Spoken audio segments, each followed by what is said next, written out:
this presentation, we'll focus primarily on regulations in the form of equal employment opportunity laws and other regulations related to fair treatment of employees.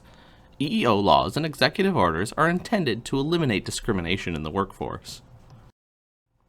Two regulatory agencies oversee compliance with equal employment regulations: the Equal Employment Opportunity Commission, or EEOC, and the Office of Federal Contract Compliance Programs, the OFCCP. The EEOC is responsible for developing guidelines and overseeing compliance with most of anti-discrimination laws. The OFCCP is responsible for the same activities relative to executive orders. Noncompliance with anti-discrimination laws and executive orders can lead to negative consequences, including fines for the organization and charges of discrimination that result in costly, time-consuming legal battles. The primary objective of anti-discrimination legislation and executive orders is to ensure that individuals are given an equal opportunity in the workplace. Each law or executive order identifies one or more demographic characteristic that a company generally cannot use to make employment decisions. An employer cannot refuse to hire Asians or Muslims simply because they're Asian or Muslim. Doing so violates EEO laws, which specifically forbid using characteristics of race, Asian, or religion, Mormon, as a basis for employment decisions. The demographic characteristics that cannot be used for employment decisions are known as protected classes.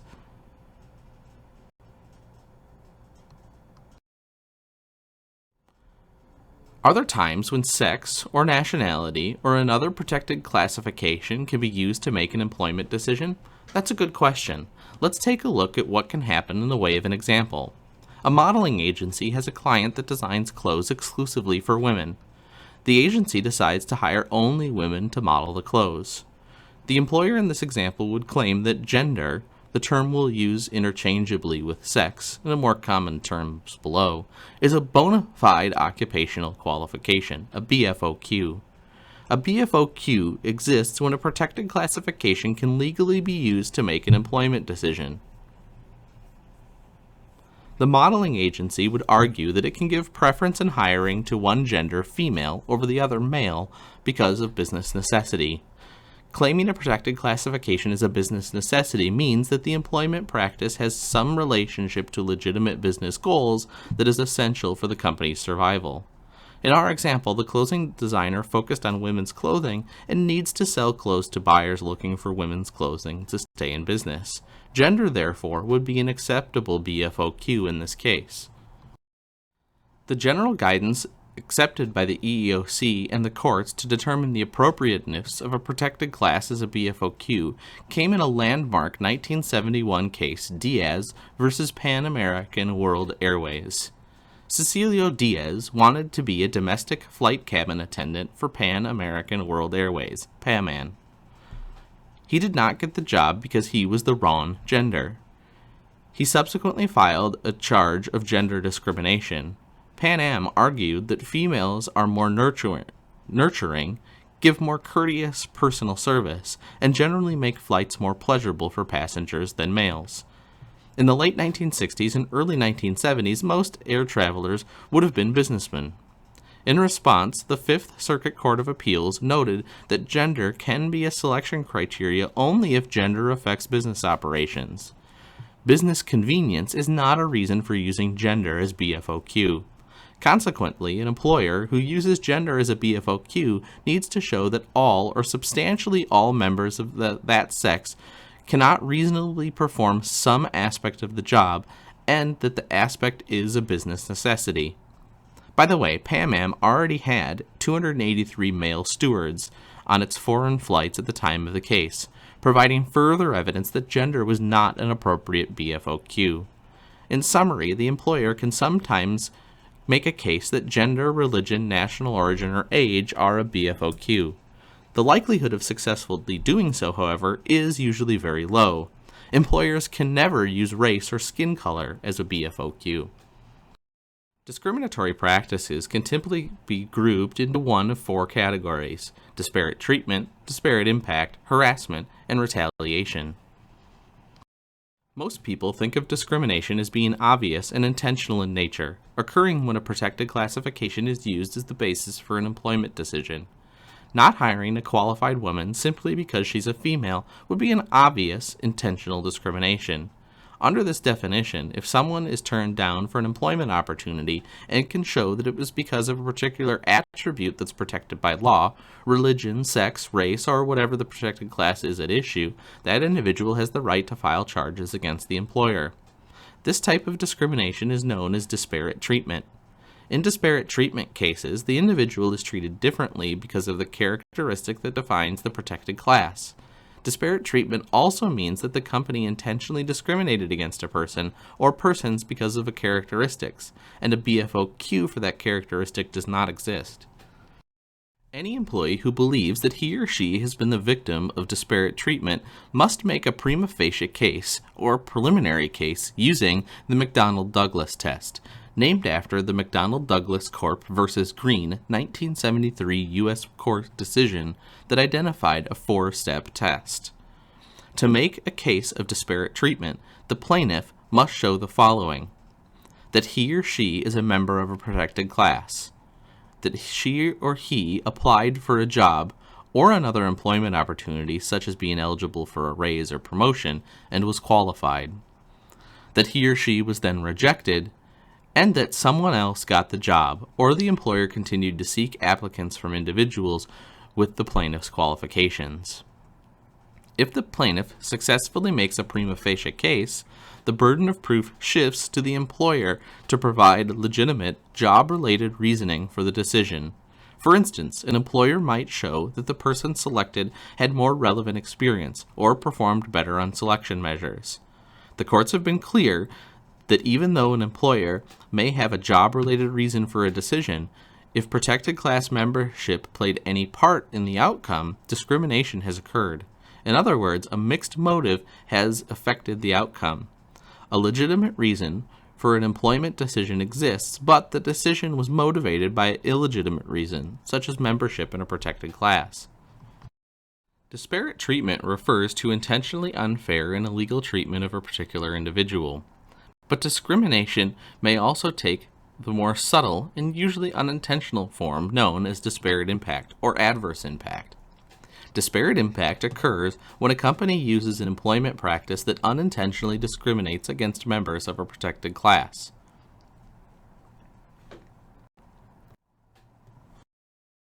The court case that identified disparate impact as discrimination was Griggs versus Duke Power Company, decided in 1971. At a Duke power generating plant, black employees challenged the employer's selection requirements. Specifically, to be hired or to be transferred to other jobs in the plant, applicants had to possess a high school diploma and pass 2 professionally prepared aptitude tests.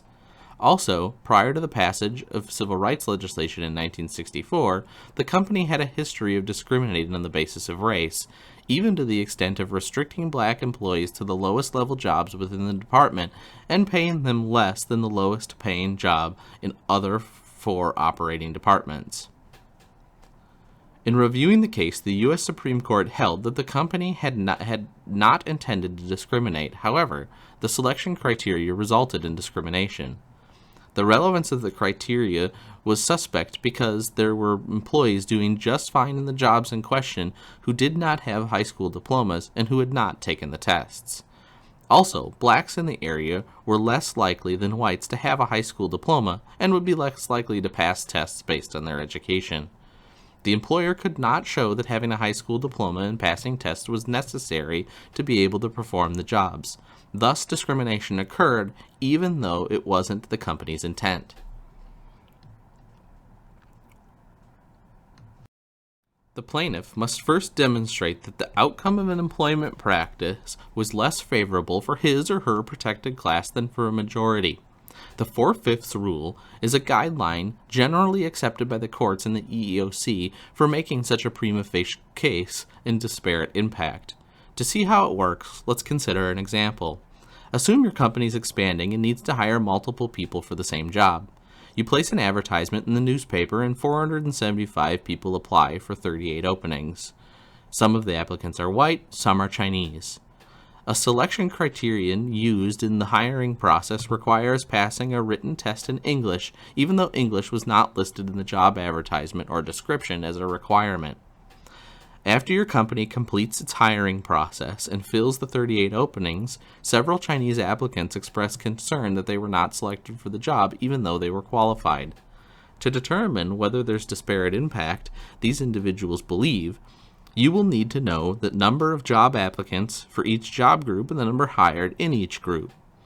Once you have this information, you need to determine whether 5.8% of the selection rate for the Chinese applicants is equal to at least 4/5 or 80% of the 8.7 selection rate for the majority group. In this case, when you divide the selection rate for the Chinese applicants by the selection rate for white applicants, you find the following. 5.8% the selection rate for the Chinese and 8.7% the selection rate for whites equals 67%, which is less than 80% or the desired 4/5 rate. Because 67% is below the 4/5 threshold, evidence of disparate impact exists. A cautionary note is in order here. As a manager, you should not try to hire by the numbers.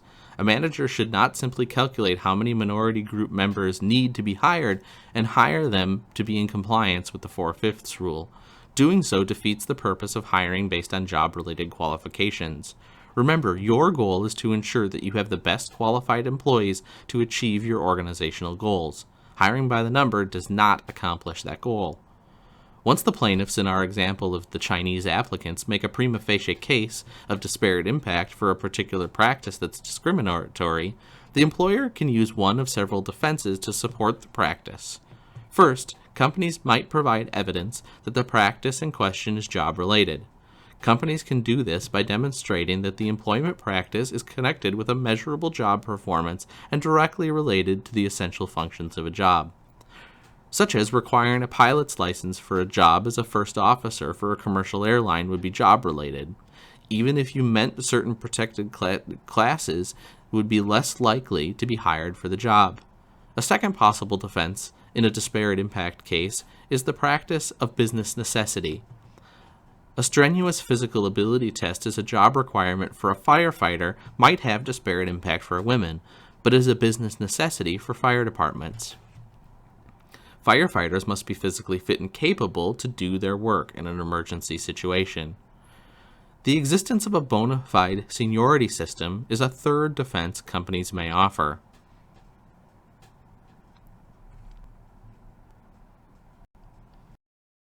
Now let's take a look at types of harassment in the workplace. The type of harassment you are probably most familiar with is sexual harassment. However, harassment occurs when employees are subjected to unwanted or unwelcome treatment because of their race, color, religion, sex, national origin, age, disability, and genetic information. Harassment can include, but is not limited to, jokes, comments, issues related to protected class, and physical threats. Because of the harassment, employees experience a hostile work environment. There are several things a company and its managers should do to reduce the likelihood of harassment. 1. Develop and regularly communicate a harassment policy to all employees. 2. Provide training to managers, making sure they understand the policy and know they're responsible for enforcement. 3. Establish a process for reporting incidents to someone other than an employee's supervisor. 4. Investigate all reports of harassment immediately. 5. Treat individuals reporting harassment with respect. 6. Take prompt action against harassers, ensuring disciplinary action is appropriate given the nature of the offense. And 7. Follow up with the victim of harassment to ensure the behaviors have stopped and no retaliation is occurring. Many of the laws that prohibit discrimination have non-retaliation requirements. Retaliation occurs when an employer takes an adverse action against an employee who has filed a discrimination complaint. Retaliation is often a punishment or a threat of punishment because the employee exercises rights provided under the law. Retaliation can take many forms, including, but not limited to, denying a promotion to the employee who's otherwise qualified, demoting that employee, suspending the employee, writing a negative evaluation of the employee, and/or threatening the employee if a complaint is not withdrawn. In 1963, Congress enacted the Equal Pay Act as an amendment to the Fair Labor Standards Act. Today, if a male and female in the same company are performing jobs that require substantially equal skill, effort, and responsibility, and have similar working conditions, the law requires the employer to pay them equally. Pay differences for employees in the same job are allowed if they're based on merit, seniority, quality, production, or another non-gender related factor. It's up to the employer to prove that the stated reason for the pay difference is allowable affirmative defense. If the EPA was passed more than 50 years ago, yet a gender pay gap still exists. In 2012, females were getting only 70 cents for every dollar males were earning. Title VII is part of the Civil Rights Act that specifically addresses employment discrimination. Title VII prohibits employers from discriminating against any individual on the basis of that individual's race, color, religion, sex, or national origin. Employers with 15 or more employees, including state, federal, and local governments, are covered under the Act. As part of the Act, Congress created the EEOC to provide oversight for Title VII issues. Much progress has been made in reducing racial discrimination in the workforce since Title VII was passed. However, in 2013, the EEOC reported that the number of race-based harassment charges had increased from 5,783 in 1997 to 8,519 in 2013. Also in 2013, the EEOC received 33,068 charges of race-based discrimination and resolved 33,978 cases, with monetary benefits in those cases of $61.4 million for plaintiffs. Religious discrimination is either occurring more often or being more thoroughly reported than in the past. In 1997, there were 1,709 religious discrimination complaints filed with the EEOC, with 2,137 resolutions and reasonable cause found in 4.1% or 95 of those cases. Reasonable cause exists when the EEOC believes there's enough evidence that discrimination has occurred to make a case. In 2013, the number of charges was more than double that in 1997, 3,721 compared to the 1,709. With 3,865 resolutions, some cases carried over from the previous year, and reasonable cause found in 4.3% or 168 of those cases.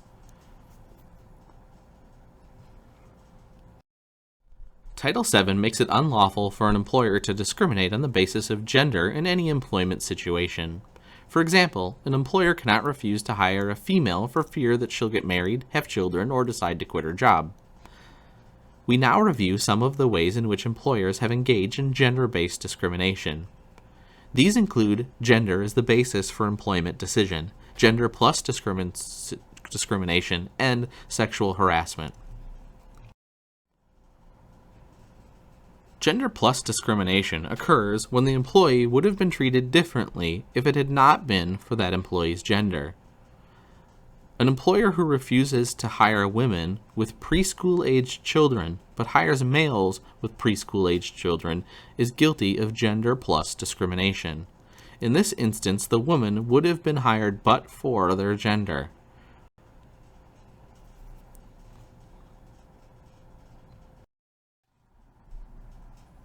Gender discrimination is also found in sexual harassment. You already know that under Title VII, any form of gender discrimination is illegal. In 1986, the Supreme Court ruled on a gender discrimination case, Menor Savings Bank versus Vinson. This case made it clear that creating a hostile work environment for someone because of her gender was prohibited under Title VII and was sexual harassment. Sexual harassment is a form of gender-based discrimination because the harassment is directed at members of one gender but not the other. Females are directing the behavior at males but not at other females. Males are harassing females but not harassing other males. According to EEOC guidelines, sexual harassment includes, but is not limited to, the following: unwelcome sexual advances, requests for sexual favors, and other verbal or physical conduct of sexual nature when 1. Submission to such conduct is made either explicitly or implicitly a term or condition of employment. 2. Submission to or rejection of such conduct by an individual is used as the basis for employment decisions. And 3. Such conduct is the purpose or effect of unreasonably interfering with an individual's work performance or creating an intimidating, hostile, or an offensive work environment. The EEOC has identified two types of sexual harassment. The most straightforward type is called quid pro quo harassment. Quid pro quo means something for something. When this type of harassment occurs, submission to sexual conduct is made explicitly or implicitly a condition of employment. A manager might agree to give an employee a raise or a promotion in exchange for her going on a date with him. No date, no raise. The manager's request constitutes quid pro quo harassment. The other form of sexual harassment is referred to as hostile work environment. What may not appear to be hostile work environment to one person may appear to be so to another. Some people are offended by jokes with sexual overtones, while others are not. If an employee pursues action through the EEOC or through the courts, the question becomes whether there was a pattern of such behavior in the firm's workplace or whether a reasonable person would find the behavior offensive.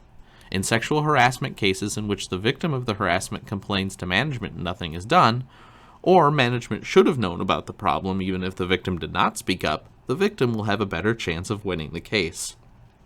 In sexual harassment cases, the EEOC and courts generally respond more favorably to employers who have clearly communicated to employees that behavior of a sexual nature is not welcome in the workplace.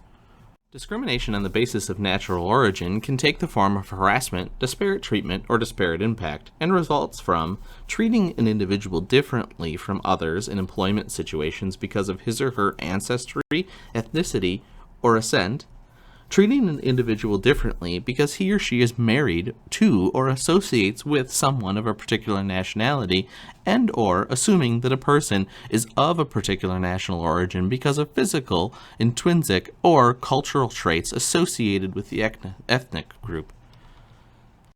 In 1978, Congress passed the Pregnancy Discrimination Act. The purpose of the act is to prohibit employers from discriminating against women because of pregnancy, childbirth, or related medical conditions. This means an employer cannot refuse to hire a woman because she's pregnant, nor can the employer fire a woman because of pregnancy.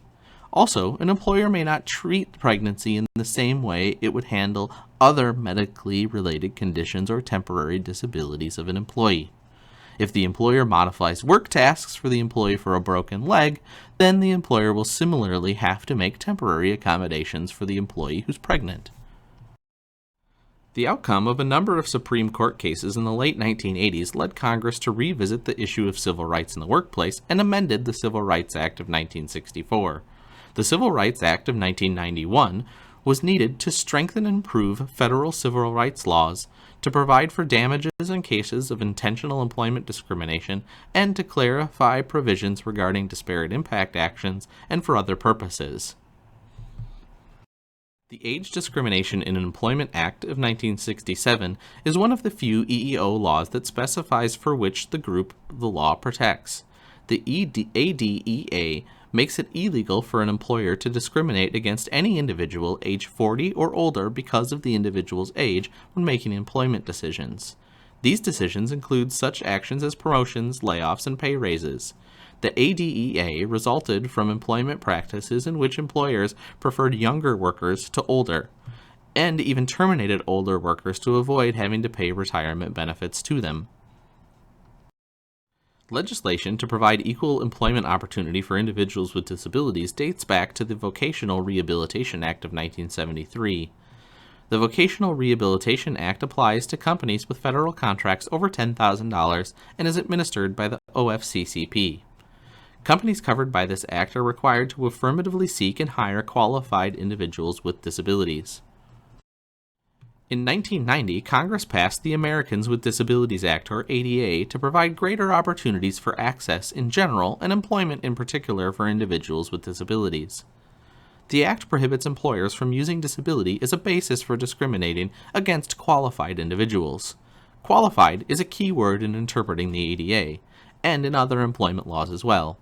Keep in mind that none of the laws that we've discussed, including the ADA, requires an employer to hire someone who's not qualified. That is, someone who does not have the knowledge, skills, and abilities or other characteristics required to perform the job. The ADA further defines qualified in terms of individuals with disabilities. A qualified employee or applicant with a disability is an individual who, with or without reasonable accommodation, can perform the essential functions of the job.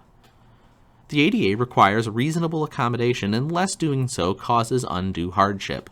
A disability is defined as a physical or mental impairment that substantially limits one or more major life activities. A reasonable accommodation are modifications to work and an environment so a person otherwise qualified can perform essential functions of the job. An essential function is a job task, duty, or responsibility that must be done by a person in the job. The Americans with Disabilities Act was amended in 2008 following several Supreme Court rulings that may be perceived as diminishing the original ADA. In passing the original ADA, Congress tried to be clear in setting the terms and conditions of compliance with the Act. As often happens, a number of issues were left open to interpretation. For example, were individuals covered if they had medical or corrective devices that compensated for their disability? And does a disability automatically mean you're covered by the Act even if you don't do a particular job? In an attempt to remove some of the confusion, President George W. Bush signed into law the Americans with Disabilities Act as amended in 2008. The ADAA made it easier for individuals to establish the existence of a disability. Imagine this. You applied for a job and didn't get it. The reason given was that the family medical information you provided suggested that you were likely to become disabled. Do you think such a decision is fair if you're qualified for the job? Founders Pavilion, a nursing and rehabilitation center in Corning, New York, learned the hard way that this was not the case. The company had to pay $110,400 to 138 individuals to settle a discrimination suit that included a charge of requesting employees to provide family medical history as part of their post-offer pre-employment medical exam. Title II of the Genetic Information Non-Discrimination Act of 2008 is designed to prevent such discrimination from happening. GINA prohibits employers from using genetic information in making employment decisions. The Act also prohibits employers and other covered organizations from requesting or otherwise acquiring genetic information about applicants or employees. An individual who believes they've been discriminated in violation of an EEO law can file a charge with the nearest EEOC office. The EEOC website provides contact information by district. Individuals can also contact their state Fair Employment Practice Agency.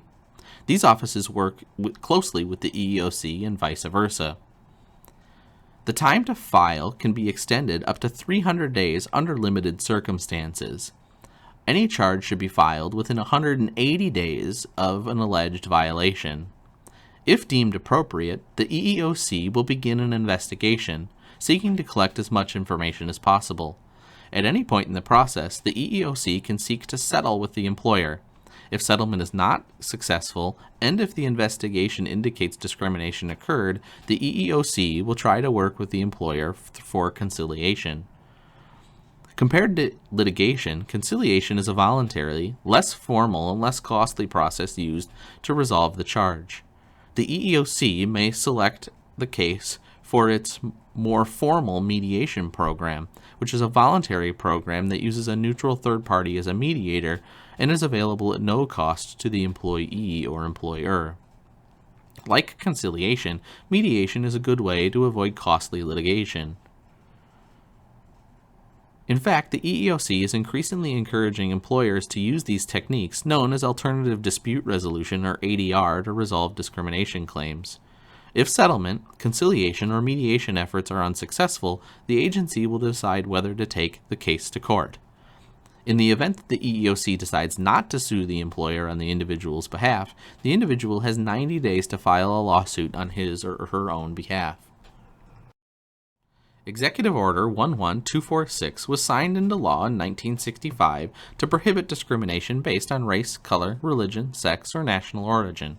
In 2014, sexual orientation and gender identity were added as protected classifications. You might be wondering how, other than the 2014 amendment, this EO differs from Title VII. Good question.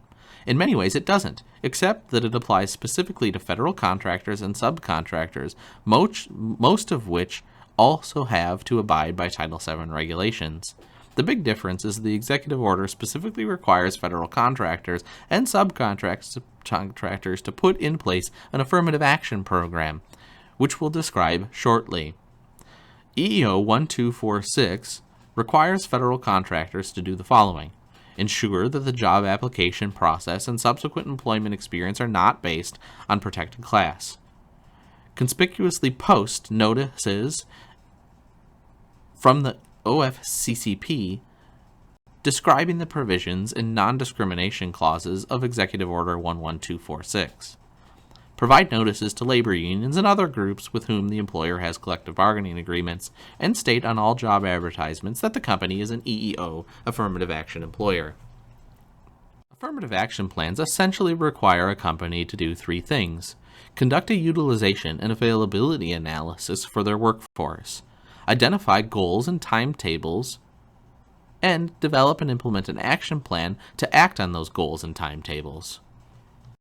In 1986, Congress passed the Immigration Reform and Control Act in an attempt to control unauthorized immigration into the United States. The law also has anti-discrimination provisions.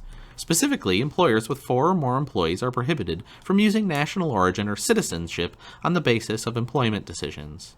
Employers are responsible for verifying that all employees they hire have the legal right to work in the United States. Companies confirm this by having employees complete Form I-9 Employment Eligibility Verification, and by collecting specified documentation for worker identity. In 1993, Congress passed the Family and Medical Leave Act to provide job protection for employees in medical situations.